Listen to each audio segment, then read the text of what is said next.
6 and freshman QB Trevor Lawrence threw 3 touchdown passes. The final score, 44-16. It was the first time a Nick Saban Alabama team has lost by more than 14 points. We're joined by Fox college football analyst Joel Klatt. Good morning. Good morning. It's good to have you to break this one down. What happened last night? That was wild. I wasn't expecting that. I knew Clemson was very good, but I certainly wasn't expecting that. And by that, I mean Alabama and Nick Saban being thoroughly, in every single facet, during every point in the game, outcoached. I mean, every single facet of the game. Saint Nick Skip, I said that. He got totally Well, it didn't count. Now it counts. Oh. We got the experts saying it. They had red zone failure. See, to me, the game plan and situational football, that's when you go to, is your team prepared? Are you succeeding in situational football? They had red zone failures, fourth down failures on 3 different fourth down opportunities. They had panic decisions going for it on fourth down in your own territory in the first part of the second quarter. That was a panic decision from it worked, Nick Saban. The fake field goal was it did work, but to me it was a panic decision. It was. All right. The fake field goal, to not have the ability to call timeout when the look from the defense is that they're ready for a fake field goal. Yeah. They're sitting there with levels of defense and you're trying to run the holder on a fake field goal? That didn't make any sense. There was no adjustments on offense when it was clear that the pressure package from Clemson and Brent Venables was a problem. Yes. They did not see where the pressure was coming. Tua could not see what was going on, and they never adjusted to that. You had 6 penalties, and the third down dominance from Clemson. Yes. Dominance. That probably was the difference in the ball game. 10 of 15 Clemson was on third down. Bama was 4 of 13. You can't win the football game when you're losing the turnover margin. So every single facet of this game went Clemson's way, both on the field with the players and on the headsets between the coaches. Here's a little step further. When you operate your program as a factory, at some point, that cycle will get you. I'm not saying that it's going down right now, but at some point, you're going to hit a moment where that factory gets you because the cycle of players and coaches are going to end up wrong for you. Nick Saban has lost 13 assistant coaches over the last 4 years. 13. That's a staggering amount. And every one of these 4 games against Clemson, he has faced Clemson with a different coordinator duo. Every single one of the 4. Meanwhile, Clemson's lost 2 assistants and had the same coordinators for every one of these 4 games. Plus, they had their seniors back from last year who ended up staying in school. Would this game have looked different if Minka Fitzpatrick and Daron Payne and Calvin Ridley were on the field? Who were all early NFL draft guys last year. So I'm saying one program operates more like a family, one operates more like a factory. And the factory cycle got Nick Saban this time. I'm not saying it's going to get him in the future as well, because I think both can still work, but it got him this time, and they were thoroughly outcoached because of it. So are you saying his reputation took a hit last night? I think Bill Belichick and Tom Brady are very similar in the respect that even a Super Bowl loss for those guys doesn't necessarily take away from their overall legacy, because the level of dominance that we've seen for the length of time that we've seen it has established their legacy, I think, for eternity. I think Nick Saban's going to go down as one of the 2 best coaches in the history of the sport. Yet Brady and Belichick never had that happen to them in a Super Bowl. That's true. Right? Okay. That's just true. Before just the divisional round before they got to the Super Bowl, but never on the biggest stage. Not on the biggest stage, right? I agree with you. And it seems to me that Clemson was going to pressure all night. And what they did is that you look at what Alabama likes to do. They like to have their receivers in tight, play fake, and then hit them with the pop passes. And sometimes they'll motion it in. What Brent Venables was doing is that when you motion that guy in tight, he was bringing the blitz off the guy that was motioning in. And I'm like, okay, you see what he's going to do. Open these splits up. Because we did that a lot, Skip, because a lot of time you want that slot defender to come from distance. That's right. And so if you're lining up tight and he's coming, line it up, let's see where he is. So maybe now we can see it even more clearly. They brought the guy in Tua's face. It was Tua's left-handed. They brought the guy in his face, and Tua never saw him. Bad game plan. You got to see him. You gotta see him. That was as bad as Tua has played in his career so far. Except that Georgia game was pretty, I know he's hurt, but it was pretty awful. Yeah. He lost his confidence and his poise in both those games, in Georgia and that one last night. And then defensively, Skip, like I said, they running two rails up the seam, and the safety doesn't move out the middle of the field. That's right. What are you looking at?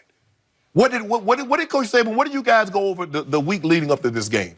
Because it was like whatever Clemson wanted, they got. They were moving the safety, so the near side on the seam side, that near side safety was moving down into like a buzz or kind of a sky look, if you want to call it that. And the far side safety, his job is to push, and if he sees a vertical in his face, to push to that vertical. And he didn't do it. Nope. He left him wide open. Ross runs for a touchdown. Crazy. So, bottom line to me, Nick Saban's reputation last night took an even bigger hit than Tua's NFL stock took last night. Because I'll start with Tua. Under fire, we saw that 19-year-old for Clemson. He stood in the face of that rush again and again and cut loose. And I saw Tua, after the early blitzes started getting to him, it got to him psychologically, and he was seeing ghosts, he was flinching, he was throwing off his back foot. You don't think that affects his stock? I do.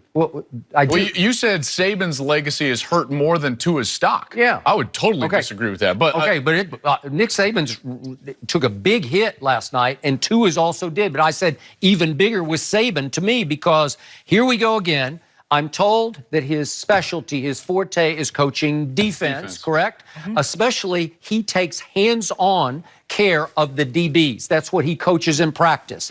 Well, once again, and this has happened regularly through the career, as we've often talked about here on this show, he got torched with the pass. It wasn't they got run off the field, they got thrown off the football field. And I want everybody to remember, it was 16-14 Alabama early in the second quarter. So some things were going right. And I got to give Tua one prop here, because after the early interception, and that was just a panic throw to me, where he just didn't know what to do with the football. And it wasn't that he got fooled. He just threw it into traffic. It's two receivers and two DBs. And one DB saw it. He did. And one DB just said, "Oh, thank you, I'll take this," to the house. And then he comes right back. He goes to the sideline. This is, I'm giving him credit for this. He said, "This is on me." And he goes right back out, and he threw it angry. He threw the bomb to little Judy for the touchdown. And he dropped it right in his breadbasket for 7 points, and that made it 7-all. And it's 16-14 Alabama, and then Saban gives up 30 unanswered points. That's hard to do. 30 unanswered points on that stage when your forte is defense. And it comes down to this. When Nick Saban can just flat out talent you, when he can dominate you physically, he's really good. And he's rolled up those national chips, roll tide. But when he gets a team that is as physical as he is, with coaches who are more clever than he is on the fly, in-game strategy adjustments, or come with a better plan that he has, he's often in trouble. Because once it goes south for Alabama, and I don't know if we have time for me to list all these games in which he gave up 40-plus and 500 yards. Once it goes south for this defense, it goes way south. And it went way south last night. And if we go back to the second half, Oklahoma, Kyler Murray, once he got in rhythm and once he figured out how to do it against Alabama, and once the defense played a semblance of defense in the second half for the University of Oklahoma, again, from that point on, it's 68-30 that Alabama got outscored. Second half against Oklahoma and the 4 quarters last night. Well, that's embarrassing. Yeah. This was looking like a Big 12 defense to me last night. Well, let me ask and float this out there, okay? It seemed like to me there was a team last night that looked like they had prepared for a month for this game, and one team that had prepared like a normal game week for 1 week. Is there at least a chance that Clemson looked at Notre Dame, all the similar opponents with that Notre Dame schedule where they face ACC opponents, and they say, you know what, guys? We're probably going to win this game. We're good enough to win this game. Let's start preparing for Alabama early, even before Notre Dame. When Oklahoma got the full attention of Alabama that whole month because they had Kyler Murray, they had that offense that could get going. That offense scored 34 points after it was 28-0. I think that there is a chance that Clemson was looking at Bama this entire break and saying, how are we going to do it? They're looking at Bama last year when they lost. Which, by the way, is why Trevor Lawrence is the quarterback and not Kelly Bryant. I mean, Kelly Bryant's not beating Alabama.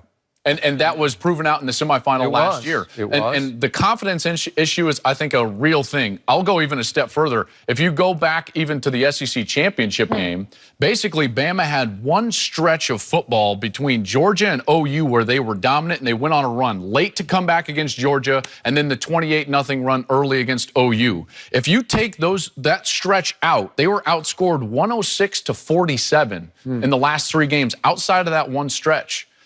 That's a little alarming for me. And one thing that you'll hear around the country, and I spoke with several offensive and defensive coordinators around the country over the last month or so, they will say Tua's brilliance, the wide receivers' brilliance, and the overall dominance of the players has overshadowed the fact that this is clearly, they said, clearly, quote unquote, Nick Saban's weakest coaching staff that he's had so far at Alabama. And I think eventually that caught up with him with the lack of adjustments, the lack of understanding formational offensive football, and where the pressure was coming from Brent Venables. And finally, back to the fake field goal. Nick Saban looked to me on the sideline like an overwhelmed grandfather because he seemed like the moment had just taking him over, where he was desperate and, wait, we're 4th and 6. Let's try the fake field goal. What? And the concept of it was so bad because it's too far to try. Like you made the point earlier, just let Tua throw for it. If that's what you're going to do, if you're not confident kicking it, which I don't think he was, just throw for it. Because you're going to let the 3rd-string quarterback as a holder stand up and follow the kicker into the hole. The kicker's going to be your lead blocker. Against that team? Against a safe defense, playing safe, field goal safe. Huh? If you remember last night, Skip, Alabama went for it. They punted the ball. Hurts came in. They punted the ball, got the ball at the 1. It was almost 9 minutes. Clemson never gave the ball back. They get the ball on their own 1, and they take a knee at Alabama's 5. That's incredible, isn't it? They broke their spirit. That's the first time you can honestly say, Skip, Alabama's been broken. Alabama's broken a lot of teams since Coach Saban's been there.